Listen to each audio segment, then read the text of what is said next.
Hello my dear friends, welcome to the Indian advance studies. आज मैं आपको इस वीडियो में बताने वाली हूँ यूपीएससी सीएपीएफ के बारे में पूरा डिटेल्स में कि इसके प्रोसेस कैसे और किस तरह से होते हैं और आप इसको अप्लाई करने के लिए अभी एलिजिबल हैं या नहीं, उन सब के बारे में बताने वाली हूँ। तो सबसे पहले हम यहाँ पे सर्च करेंगे। सर्च करते ही मैं यहाँ पे न्यू टैब में ओपन हो गई हूँ, जहाँ पे लिखा है iaspaper.net करियर। फिर मैं यहाँ पे क्लिक करूँगी। क्लिक करते ही मैं यहाँ पे न्यू टैब में ओपन हो गई हूँ, जहाँ पे लिखा है UPSC CAPF recruitment 2022 notification admit card vacancy result and salary. आज मैं आपको इस वीडियो में इन सब के बारे में बताने वाली हूँ स्टेप बाय स्टेप कि इसके प्रोसेस कैसे और किस तरह से होते हैं। यहाँ पे कुछ दिया गया है, जैसे कि UPSC CAPF admit card for ACS examination has be available on 15 जुलाई को इसका application form admit card release हो चुका था और notification has be release now. The application will be released in August. Application form release होगा CAPF का अगस्त में। यहाँ पे कुछ टेबल ऑफ कंटेंट दिया गया है, जैसे कि अगर आपको किसी भी टॉपिक के बारे में जानना हो, जैसे कि व्हाट इज़ यूपीएससी सीएपीएफ या फिर इसके highlights, notification, exam dates, vacancy, eligibility, application form, application fees, admit card, centre, pattern, syllabus, preparation books, selection process, cut off, result and salary and benefits. इन सब में से अगर आपको किसी भी टॉपिक के बारे में जानना हो तो फिर आप उस टॉपिक पे क्लिक कीजिएगा और आप न्यू पेज में ओपन हो जाएंगे। फिर हम आता है एडमिट कार्ड अवेलेबल। यहाँ पे एडमिट कार्ड अवेलेबल हो चुका है। 15 जुलाई को स्टार्ट हो चुका था एडमिट कार्ड और इसका एग्ज़ाम होगा 7 अगस्त को इसका एग्ज़ाम है। फिर यहाँ पे यूपीएससी सीएपीएफ का नोटिफिकेशन रिलीज हो चुका है और यहाँ पे एप्लीकेशन फॉर्म भी दिया गया है, विल बी रिलीज्ड इन 2022 अगस्त। अब हम आते हैं what is UPSC CAPF. UPSC CAPF क्या है, किसने स्टार्ट किया, कब स्टार्ट हुआ, इसमें कितनी वैकेंसी से कितने पोस्ट हैं और इसका फुल फॉर्म क्या है। जैसे कि यहाँ पे दिया गया है सीएपीएफ का full form central armed police officer, ये इसका फुल फॉर्म है। फिर यहाँ पे officer who come under our only government of India, head quarter in Dholpur house, new Delhi. फिर अब हम आते हैं यहाँ पर हाईलाइट्स हैं, जैसे कि यहाँ पे नेम ऑफ द एग्ज़ाम का नेम क्या है, जैसे इसका नेम है CAPFAC, इसका फुल फॉर्म है central armed police officer and AC इसका फुल फॉर्म है असिस्टेंट कमांड। फिर हमारे name of the candidate body, conducting body, कौन कंडक्ट करता है इस एग्ज़ाम को, तो इस एग्ज़ाम को यूपीएससी के थ्रू कंडक्ट होता है। इसका फुल फॉर्म है यूनियन पब्लिक सर्विस कमीशन, ये इसका फुल फॉर्म है। फिर अब हम आते हैं लोकेशन ऑफ द जॉब, इसकी लोकेशन कहाँ है, तो ये एग्ज़ाम इंडिया में ही होगा। फिर फ्रीक्वेंसी ऑफ द एग्ज़ाम सिर्फ साल में सिर्फ एक बार होता है और इस एप्लीकेशन फॉर्म को आपको ऑनलाइन फिल करना रहता है। फिर अब हम आते हैं एप्लीकेशन फ़ीस जनरल और ओबीसी के लिए 200 है और SC ST एंड वुमेन, ये SC एंड ST कैटेगरी के लिए और वुमेंस के लिए एग्ज़ाम फ़ीस नहीं है, ये फ्री में और एप्लीकेशन फॉर्म फिल कर सकते हैं। मोड ऑफ द एग्ज़ाम, जो एग्ज़ाम है वो ऑनलाइन और ऑफलाइन दोनों तरीके से होगा। जैसे कि यहाँ पे ऑनलाइन एंड डिस्क्रिप्टिव क्वेश्चंस आएंगे, जैसे ऑब्जेक्टिव्स रहते हैं कि जैसे MCQ टाइप के क्वेश्चंस आते हैं, वो यहाँ पे डिस्क्रिप्टिव दिया गया है। फिर अब हम आते हैं वैकेंसीज़, यहाँ पे 253 वैकेंसीज़ हैं। फिर हम आते हैं सिलेक्शन प्रोसेस। अगर आप prelim exam written test, physical test and interview तीनों में आप पास हो गए हैं अच्छे नंबर से और आपके सारे फिज़िकल टेस्ट भी सही हैं, आप इंटरव्यू भी अच्छे से दे दिए हैं, तो फिर आप इसमें सेलेक्ट हो जाएंगे। फिर मीडियम ऑफ द एग्ज़ाम का मीडियम है इंग्लिश एंड हिंदी, दोनों तरीके से उसका एग्ज़ाम होता है, किसी भी तरीके से आप अपना एग्ज़ाम दे सकते हैं। फिर यहाँ आता है एग्ज़ाम हेल्प डेस्क नंबर होता है, जिससे कि अगर आपको किसी भी जिसके डाउट है तो फिर आप इस नंबर पे कॉल कर सकते हैं। एग्ज़ाम के थ्रू रिलेटेड आपको सारी इन्फॉर्मेशन मिल जाएगी यहाँ से। फिर ऑफिशियल वेबसाइट, यहाँ पे भी कुछ इन्फॉर्मेशन दी गई रहती है, आप वहाँ पे भी दे सकते हैं। फिर हम आते हैं नोटिफिकेशन में। नोटिफिकेशन PDF होता है, क्या वो किस तरह डाउनलोड करना रहता है। नोटिफिकेशन PDF 20 अप्रैल को आ चुका था और इसका लास्ट डेट था 10 मई। किस तरह आपको डाउनलोड करना रहता है नोटिफिकेशन PDF। सबसे पहले आपको ऑफिशियल वेबसाइट पे आना रहता है। ऑफिशियल वेबसाइट पे आते ही आपको लेटेस्ट एंड न्यू अपडेट पे क्लिक करना रहता है। जैसे न्यू रहता है, जैसे कुछ न्यू आता है तो फिर आपको वहाँ पे दिख जाता है कि हाँ कौन सा चीज़ अपडेट किया गया है। फिर हम आते हैं, जैसे नोटिफिकेशन PDF आपको क्लिक करना रहता है।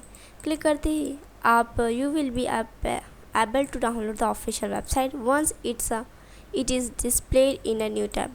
जब वो न्यू टैब में ओपन हो जाएगा नोटिफिकेशन PDF, तो फिर आप उसको डाउनलोड भी कर सकते हैं। Go through it carefully for all the details and save a copy of it on your computer of future reference. फिर ये बहुत ही ज़्यादा इंपॉर्टेंट रहती है नोटिफिकेशन PDF, क्योंकि इसमें बहुत सारी इन्फॉर्मेशन दी गई रहती है एग्ज़ाम के रिलेटेड, और आपको इसको केयरफुली डाउनलोड भी करना रहता है और उसमें सारी इन्फॉर्मेशन रहती है, आपको रीड करना रहता है। फिर अब हम आते एग्ज़ाम डेट्स। एग्ज़ाम डेट्स होता है जैसे कि यहाँ पे दिया गया नोटिफिकेशन PDF रिलीज होगा, नोटिफिकेशन यहाँ पे 10 अगस्त को रिलीज होगा।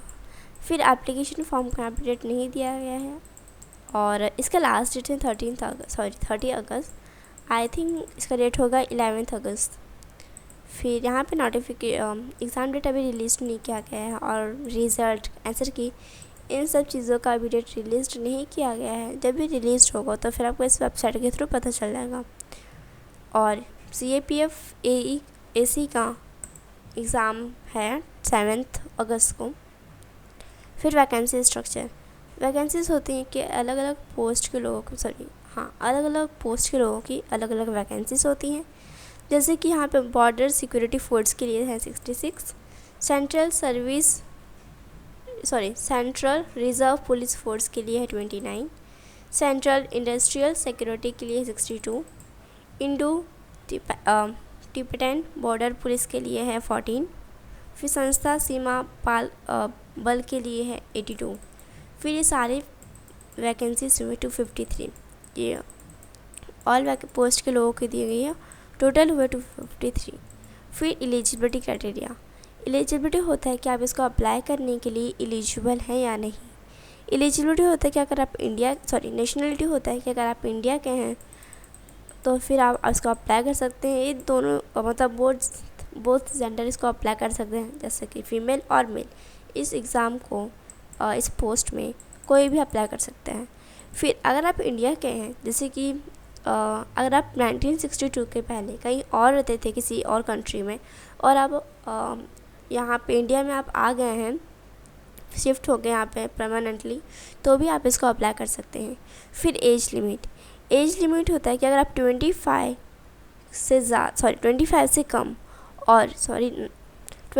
से कम और 25 से ज़्यादा हैं तो फिर आप इसको अप्लाई नहीं कर सकते। इसलिए आपको 20 to 25 के अंडर में ही है तो ही आप इसको अप्लाई करने के लिए एलिजिबल हैं। जैसे कि यहाँ पे अलग अलग कैटेगरी के लिए दिया गया है।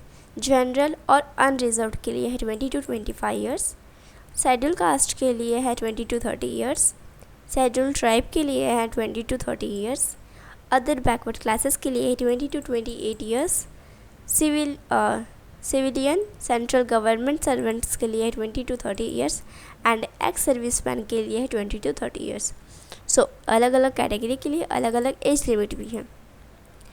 फिर वो कितने ईयर्स तक इस पोस्ट में जॉब कर सकते हैं, जैसे कि ST के लिए SC ST और civilian central government servants and ex serviceman, ये सभी लोग 5 ईयर्स तक इसमें एज लिमिटेड रिलैक्शंस हैं इनके। फिर जो OBC हैं वो सिर्फ 3 ईयर्स तक कर सकते हैं। फिर एजुकेशन क्वालिफ़िकेशन होता है कि आप अगर 10th पास है, 12th पास है, ग्रेजुएशन आपकी कंप्लीट है और सब कुछ कंप्लीट है आपने, तो फिर आप इसको अप्लाई करने के लिए एलिजिबल हैं। फिर यहाँ पे फिजिकल स्टैंडर्ड क्राइटेरिया दिया गया है, जैसे कि अगर हाइट आपकी 165 सेंटीमीटर की होनी चाहिए और फीमेल के लिए दिया गया है 157 सेंटीमीटर। फिर यहाँ पे चेस्ट के लिए दिया गया 81 बॉयज़ मैन के लिए है, और यहाँ पे वुमेन के लिए नॉट एप्लीकेबल दिया गया है। फिर वेट मैन की 50 kg होनी चाहिए और वुमेन की 46 kg होनी चाहिए। अगर ये सब आपका सही है तो फिर आप इसको अप्लाई कर सकते हैं। अगर आपका इसे physical standard test physical standard criteria आपका सही नहीं है तो भी आप इसको अप्लाई नहीं कर सकते। फिर यहाँ पे मेडिकल रिक्वायरमेंट दिया गया, जैसे कि यहाँ पे बेटर आइज़ यहाँ पे दिया गया, वर्ड साइज़ दिया गया है। डिस्टेंस यहाँ पे 6 to 6 यहाँ पे दिया गया है, और यहाँ पे 6 to 12 दिया गया है। वैसे डिस्टेंट विजन है, नियर विजन है, मतलब कहाँ तक आप देख सकते हैं। फिर यहाँ पे रिफ्रैक्टिव एरर लिमिटेड्स है, बहुत सारे, जैसे मायोपिया है, हाइपरमेट्रोपिया है। फिर नंबर ऑफ अटेम्प्ट, मतलब आप इस एग्ज़ाम को there is no such bar on several attempts, candidates are free to apply for this post until they attend the maximum age limit.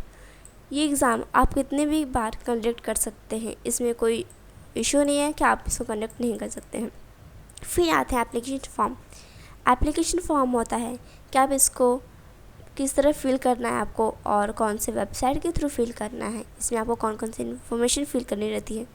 सबसे पहले आपको आना रहता है ऑफिशियल वेबसाइट पे। ऑफिशियल वेबसाइट पे आते ही आपको लेटेस्ट अपडेट पे क्लिक करना है, और वहाँ पे एप्लीकेशन फॉर्म के ऑप्शन पे आपको क्लिक करना रहता है। क्लिक करते ही आप न्यू टैब में ओपन हो जाएंगे, जहाँ पे आपको सारी इन्फॉर्मेशन फिल करनी रहती है, जैसे कि आपका नेम, आपका डेट ऑफ बर्थ, आपका ईमेल आईडी, आपका phone number, parents name, father's name, mother's name, और एज लिमिट रहता है। फिर आपकी हॉबीज़ रहती हैं, बहुत सारी इन्फॉर्मेशन आपको उसमें फिल करना रहता है। उसके बाद उसमें कुछ डॉक्यूमेंट्स भी चाहिए रहती हैं, जैसे कि degree and marksheet of class 10th and 12th graduation, ये सारी मार्कशीट्स चाहिए रहती है। Scanned copy of your photograph and signature, आपकी एक फ़ोटोज़ चाहिए रहती हैं, और आपकी सिग्नेचर चाहिए रहती हैं। फिर इनकम सर्टिफिकेट्स, कास्ट सर्टिफिकेट, ये सारे सर्टिफिकेट्स देनी रहती हैं, और आप एनी अदर डॉक्यूमेंट्स भी दे सकते हैं। फिर ये सारे डॉक्यूमेंट्स दे दिए हैं, उसके बाद वहाँ पे फ़ीस का ऑप्शन रहता है, जैसे कि आप इस फ़ीस को किसी भी तरह दे सकते हैं, जैसे net banking, credit card, debit card, UPI, wallet, किसी भी तरह आप अपना एप्लीकेशन फ़ीस दे सकते हैं। फिर अगर आप जनरल और अनरिजर्व्ड कैटेगरी के हैं तो फिर आपको इसकी फ़ीस 200 रुपीज़ देनी रहती है, और अगर आप ओबीसी हैं, मतलब अदर बैकवर्ड क्लासेस के हैं, तो आपको भी 200 रुपीज़ देनी रहती है। फिर फीमेल, एससी एंड एसटी, अगर आप ये दो कैटेगरी के हैं, जैसे एससी एंड एसटी के, या फिर आप फीमेल हैं, तो आपको इसको फ़ीस देने की ज़रूरत नहीं है, आप इसको फ्री में एप्लीकेशन फॉर्म फिल कर सकते हैं। फिर अगर आपने सारी इन्फॉर्मेशन दे दी, सारे डॉक्यूमेंट्स दे दिए, और आपने अपना फ़ीस भी दे दिया है, तो फिर आपको एक बार स्टार्टिंग से अपना एप्लीकेशन फॉर्म चेक करना रहता है कि आपने अपना सारे इन्फॉर्मेशन सही दिया है या नहीं। अगर आपने कुछ इन्फॉर्मेशन इसमें गलत है आपको, तो फिर आप उसको रिटाइट कर सकते हैं, और अगर आपने चेक कर लिया है तो फिर आप अपना एप्लीकेशन फॉर्म सबमिट कर सकते हैं। फिर आपका एप्लीकेशन फॉर्म सबमिट हो जाएगा। उसके बाद हम आते हैं अब admit card. Admit card exam पे 10-15 डेज़ पहले आती हैं, ये आप ऑफिशियल वेबसाइट के थ्रू देख सकते हैं। सबसे पहले आपको ऑफिशियल वेबसाइट पे आना रहता है।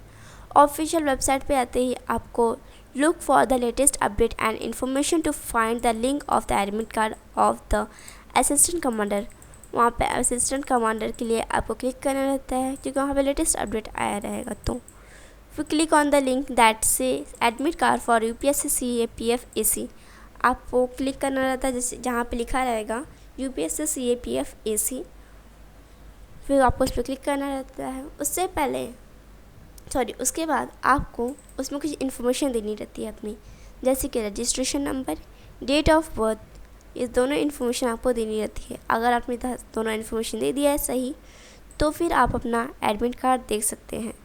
और अगर आपने अपना एडमिट कार्ड देख लिया है तो फिर आप इसका प्रिंट आउट भी निकाल सकते हैं अपने फ्यूचर रेफरेंस के लिए, कि आपका ये एडमिट कार्ड जो है वो कभी भी काम आ सकता है लाइफ में। फिर उसमें कौन कौन सी डिटेल्स दी गई रहती हैं, जैसे कि नेम ऑफ़ द कैंडिडेट्स, आपका name of the exam, post applied for photograph of the candidates, आपका फ़ोटोग्राफ, आपका जेंडर, कि आप किस जेंडर से बिलोंग करते हैं, ओबीसी या फिर SC ST, general, unreserved, other backward classes, तो आप जिस भी जेंडर से आप बिलोंग करते हो उसके लिए भी दिया रहता है। फिर parents name, roll number, date of the examination, time of the examination, exam venue, duration of the exam, category, date of birth and general instructions. ये सारे इन्फॉर्मेशन आपके एडमिट कार्ड में दिया रहता है। आपको एक बार वेरीफाई करना रहता है अपना एडमिट कार्ड कि आप उसमें सारी इन्फॉर्मेशन सही दिया है कि नहीं। उसके बाद एग्ज़ाम सेंटर, आपका एग्ज़ाम सेंटर कहीं पे भी जा सकता है, बिकॉज ये नेशनल लेवल का एग्ज़ाम है और ये यूपीएससी का है, तो फिर आपका एग्ज़ाम कहीं पे भी हो सकता है। फिर अब हम आते हैं एग्ज़ाम पैटर्न में। एग्ज़ाम पैटर्न होता है कि आपको किस टाइप के क्वेश्चन आएंगे, कितने क्वेश्चन आएंगे और कितने एग्ज़ाम होते हैं इसमें, उन सब के बारे में यहाँ पे दिया गया है। उसके बाद जैसे कि यहाँ पे दिया exam pattern for stage 1। Stage 1 में होता क्या है, स्टेज 1 में 2 टाइप्स के पेपर्स होते हैं, पेपर 1 एंड पेपर 2। पेपर 1 में मल्टीपल चॉइस के क्वेश्चंस होते हैं एंड पेपर 2 में डिस्क्रिप्टिव टाइप्स के क्वेश्चंस होते हैं। 6 क्वेश्चंस रहते हैं उसमें। और पहले आपका पेपर 1 चेक होता है। अगर आपने अच्छे नंबर से आप पास हुए हैं, minimum qualification marks in paper 1, तो फिर आपका पेपर 2 भी चेक होगा, वरना आपका पेपर 2 नहीं चेक होगा।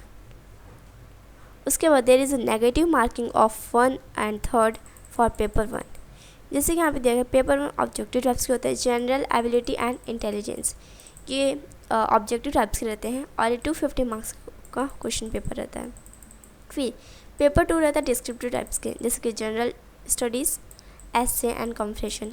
एसे आप किसी भी तरह लिख सकते हैं, जैसे कि इंग्लिश में या हिंदी, इसलिए आप पे डिपेंड करता है। और जीएस होता है कि आपके नॉलेज पे डिपेंड करता है कि आप कितने नॉलेजेबल हैं, उसके ऊपर डिपेंड करता है, और ये 200 मार्क्स का रहता है। फिर यहाँ पे दिया गया है फिज़िकल एफिशिएंसी टेस्ट। आपको जब फिज़िकल एफिशिएंसी टेस्ट होता है तो आपको 100 मीटर रन करना रहता है। मेल के लिए रहता है 16 सेकेंड्स एंड फीमेल्स के लिए रहता है 18 सेकेंड्स। 100 मीटर रन करना रहता है। फिर 800 मीटर रन करना रहता है 3 मिनट्स 45 सेकेंड्स एंड फीमेल्स के लिए रहता है 4 minutes and 45 seconds. Long jump only 3 chance. Long jump करने के लिए आपको 3 चांस मिलते हैं। आपको मेल के लिए यहाँ पे है 3.5 मीटर्स लॉन्ग जंप करना रहता है और फीमेल के लिए सिर्फ 3 मीटर्स। फिर यहाँ पे शॉर्ट पुट दिया गया है 7.26 kgs दिया गया है। फिर यहाँ पे मेल के लिए सिर्फ दिया गया है कि 4.5 मीटर्स होते हैं। फिर physical efficiency test for CAPF AC, यहाँ पे फिज़िकल एफिशिएंसी टेस्ट था और यहाँ पे स्टैंडर्ड टेस्ट है, जैसे कि आपकी हाइट कितनी है, आपकी चेस्ट साइज एक्सपेंशन है यहाँ पर, फिर वेट है यहाँ पर। जैसे कि मेल के लिए मेल की हाइट होनी चाहिए 165 सेंटीमीटर, एंड फीमेल के लिए रहता है 157 सेंटीमीटर। चेस्ट के लिए यहाँ पे दिया गया 81 सेंटीमीटर है। फिर एक्सपेंशन के लिए 5 सेंटीमीटर एंड वेट, मेल की वेट होनी चाहिए 50 kg एंड फीमेल की होनी चाहिए 46 kg। अगर उससे ज़्यादा है तो फिर आप इसमें अप्लाई नहीं कर सकते और ना ही आप इसमें ज्वाइन हो सकते हैं। अगर आपकी से ज़्यादा एज है तो फिर आपको अपनी एज कम करनी पड़ेगी। फिर medical standard requirement, medical standard requirement दिया है, जैसे कि यहाँ पे स्पेसिफिकेशन ऑफ नियर विजन, कि आप कितना दूर तक देख सकते हैं, कितने पास तक देख सकते हैं, उन सब के बारे में यहाँ पे दिया गया है। फिर इंटरव्यू पर्सनैलिटी, किस तरह से आपका इंटरव्यू होता है। 150 मार्क्स का आपका इंटरव्यू होगा और अगर आपने मतलब अच्छे से अपना इंटरव्यू दे दिया है और जैसे कि आपको कुछ भी उसमें पूछा जा सकता है, जैसे कि अगर आपने एप्लीकेशन फॉर्म में जो भी अपनी हॉबीज़ लिखी, जो भी आपने अपने इन्फॉर्मेशन दी है उसमें, तो फिर आपसे कुछ उसमें से भी पूछ सकते हैं। और आपने अगर उसमें रॉन्ग आंसर दिया तो फिर उनको डाउट हो सकता है कि आपने उसमें शायद उसमें आपने रॉन्ग इन्फॉर्मेशन दिया है या फिर आप झूठ बोल रहे हैं। तो फिर आपने जो अपने एप्लीकेशन फॉर्म में दिया रहेगा सारे इन्फॉर्मेशंस, उसी में से आपको सारी मतलब सही इन्फॉर्मेशन देनी रहती है। फिर अब हम आते हैं सिलेबस पे। सिलेबस होता है कि आपको कौन कौन से सब्जेक्ट इंपॉर्टेंट हैं, जैसे कि यहाँ पे जनरल मेंटल एबिलिटी दिया गया है और सारे इसके टॉपिक्स है, जैसे कि लॉजिकल रीजनिंग है, एनालॉजी है, सिमिलैरिटीज़, डिफरेंस है, स्पेस विजुअलाइजेशन है, फिर प्रॉब्लम्स है और एनालाइजिंग है, जजमेंट है, बहुत सारे यहाँ पे टॉपिक्स नेम दी गई हैं। फिर हम आते हैं हिस्ट्री ऑफ इंडिया और जनरल साइंस होता है। फिर current events of national and international importance हैं और Indian and world geography, Indian polity and economic, ये सारे बुक्स नेम हैं। और ये सारे इसके टॉपिक्स है जो आपके एग्ज़ाम के लिए, आपके पेपर 1 के लिए बहुत ही ज़्यादा इंपॉर्टेंट रहता है। आपके एग्ज़ाम में कुछ भी आ सकता है। फिर पेपर 2 में ऐसे क्वेश्चन आते हैं जैसे कि modern Indian history specially in freedom struggle, इस टॉपिक पे भी आ सकता है। या फिर जोग्राफी के टॉपिक पे पॉलिटी एंड इकोनॉमिक और knowledge of security and human rights issues या फिर एनालिटिकल एबिलिटी, किसी भी टॉपिक से रिलेटेड आ सकता है आपके एग्ज़ाम में। फिर यहाँ पे दिया गया पार्ट बी दिया गया comprehension, precis writing, other communication language skills, जैसे कॉम्प्रेशन पैसे आ सकता है, प्रीसियस राइटिंग या फिर डेवलपिंग काउंटर आर्गूमेंट्स है, simple grammar and other aspects of language testing. इन सब में से किसी भी टॉपिक के बारे में आपसे एग्ज़ाम में पूछ सकते हैं। फिर प्रिपरेशन एंड बुक्स, प्रिपरेशन होता है कि किस तरह से आपको प्रिपेयर करना रहता है हर एक सब्जेक्ट के लिए। सबसे पहले आपको अपना टाइम टेबल बनाना रहता है अपने हर एक सब्जेक्ट के लिए अच्छे से, और आपको वही टाइम टेबल फॉलो करना रहता है कि आप पूरा टाइम टू टाइम, और आपको ज़्यादा स्ट्रेस नहीं लेना अपने एग्ज़ाम के लिए, आपको अच्छे से स्टडी करनी है। फिर है यहाँ पर बेस्ट बुक्स, क्या मतलब कौन कौन सी बुक्स आपको स्टडी करनी है। जैसे कि यहाँ पे जोग्राफी के लिए geography of the India by Majid Hasan के लिए, और वर्ल्ड जोग्राफी है। फिर certificate physical and human geography है, फंडामेंटल्स ऑफ फिजिकल जोग्राफी है। फिर यहाँ पे history and India, heritage and culture, polity and international relations, economy and English language, ये सारे बुक्स नेम है जो आपके लिए बहुत ज़्यादा इंपॉर्टेंट रहती है। आपको इस बुक्स के थ्रू भी आप स्टडी कर सकते हैं।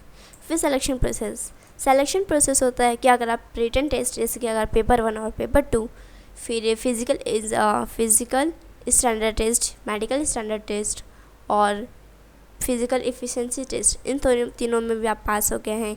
आपने इंटरव्यू में भी आपने सारे क्वेश्चन सही बताए, सारे आंसर्स आपके सब सही थे, और आपने प्रीलिम एग्ज़ाम, मेन एग्ज़ाम में पेपर 1 पेपर 2 में आपका सारा क्वेश्चन सही था, आपने अच्छे नंबर से पास कर लिया है, तो फिर आप इसमें सेलेक्ट हो जाएंगे। फिर कट ऑफ मार्क्स, जैसे कि यहाँ पे दिया गया नंबर ऑफ़ वैकेंसीज़, कितने वैकेंसीज है, कितने एप्लीकेंट्स हैं यहाँ पर, फिर डिफ़िकल्टी ऑफ पेपर, फिर नॉर्मलाइजेशन प्रोसेस, कैटेगरी, एक्यूरेंस, फिर सेवरल गुड अटेम्प्ट्स। जैसे कि यहाँ पे दिया गया जनरल के लिए पेपर 1 के लिए दिया गया 250 मार्क्स। पेपर 1 के आउट ऑफ 250 मार्क्स में अगर जनरल के लिए दिया है 117.34, आपका इतना मार्क्स आना चाहिए। अगर आपने इससे ज़्यादा भी मार्क्स लाया तो भी चलेगा, लेकिन अगर आपका इससे कम मार्क्स आया तो फिर आप सेलेक्ट नहीं हो पाएंगे। फिर यहाँ पे पेपर 2 एंड पेपर 1 दोनों का यहाँ पे मिला के दिया गया है 450 मार्क्स। 450 मार्क्स में अगर आपको 205 मार्क्स भी आता है तो भी आप इसमें सेलेक्ट हो पाएंगे। और यहाँ पे फिर फाइनल स्टेज दिया गया जिसकी इंटरव्यू का पेपर 1 और पेपर 2, ये तीनों को मिला के यहाँ पे 600 दिया गया है। आपका मार्क्स 325 आना चाहिए। अगर आपको नहीं आया है, इस जनरल के लिए था, तो फिर आप इसमें सेलेक्ट नहीं हो पाएंगे। तो फिर आपको कोशिश करनी है कि आपके इससे ज़्यादा ही मार्क्स आएँ, और अगर आपका इससे मार्क्स कम आया तो फिर आप इसमें सेलेक्ट नहीं हो पाएंगे। वैसे यहाँ पे और भी कैटेगरी के लिए दिया गया है, जैसे कि EWS, OBC, SC, ST and ex serviceman के लिए। तो फिर अब वो कोशिश करनी है कि आपके ज़्यादा मार्क्स आएँ, कम आएंगे तो फिर प्रॉब्लम हो सकती है आपके लिए ही। फिर अब हम बताते हैं रिज़ल्ट पे। रिज़ल्ट एग्ज़ाम पे कुछ दिन बाद आती हैं, ये आप ऑफिशियल वेबसाइट के थ्रू देख सकते हैं। जैसे यहाँ पे विजिट द ऑफिशियल वेबसाइट, पहले आपको ऑफिशियल वेबसाइट पे आना रहता है, फिर वहाँ पे रिज़ल्ट का ऑप्शन दिया जाएगा, आपको उस पर क्लिक करना रहता है। क्लिक करते ही आपको उसमें कुछ अपनी इन्फॉर्मेशन देनी रहती है, जैसे कि आपका रोल नंबर और आपका रजिस्ट्रेशन नंबर, ये सारी इन्फॉर्मेशन आपको फिल करनी रहती है। अगर आपने सारी इन्फॉर्मेशन फिल कर ली है तो फिर आप अपने तो फिर आप स्क्रीन पे अपना रिज़ल्ट देख सकेंगे। और अगर आपने अपना रिज़ल्ट देख लिया है तो फिर आप इसका प्रिंट आउट भी निकाल सकते हैं या फिर डाउनलोड करके भी रख सकते हैं अपने फ्यूचर रेफरेंस के लिए। और आपका जो मार्क्स है वो आपको ज़्यादा डालना रहता है ताकि आपका नाम जो है वो मेरिट लिस्ट में आ सके। फिर अब हमारा सैलरी एंड बेनिफिट्स। क्या क्या सैलरी मतलब अलग अलग पोस्ट के लोगों की अलग अलग सैलरीज भी होती हैं, और अगर आपने इसे अप्लाई किया था और आपने इसमें ज्वाइन हो गए हैं तो फिर आपको इसमें क्या क्या बेनिफिट्स रहेगा। जैसे कि यहाँ पे डियरनेस दिया गया है, house rent, special duty, medical, transport and hardship. ये सारी जो हैं वो सारे आपके बेनिफिट्स हैं कि आपके सारे बेनिफिट्स रहते हैं अगर आप इसमें अप्लाई किए थे और आप इसमें ज्वाइन हो गए हैं तो। फिर अब हम आते हैं MCQ क्वेश्चन पे, MCQ क्वेश्चंस पे जो आपके लिए इम्पॉर्टेंट रहता है। इसमें कुछ इन्फॉर्मेशंस दी गई रहती हैं, और अगर आपको किसी भी टॉपिक के बारे में डाउट है तो फिर आप कमेंट कर सकते हैं। और अगर वीडियो अच्छी लगी तो लाइक कीजिए, शेयर कीजिए एंड सब्सक्राइब कीजिए। So thank you so much for watching my video. Thank you.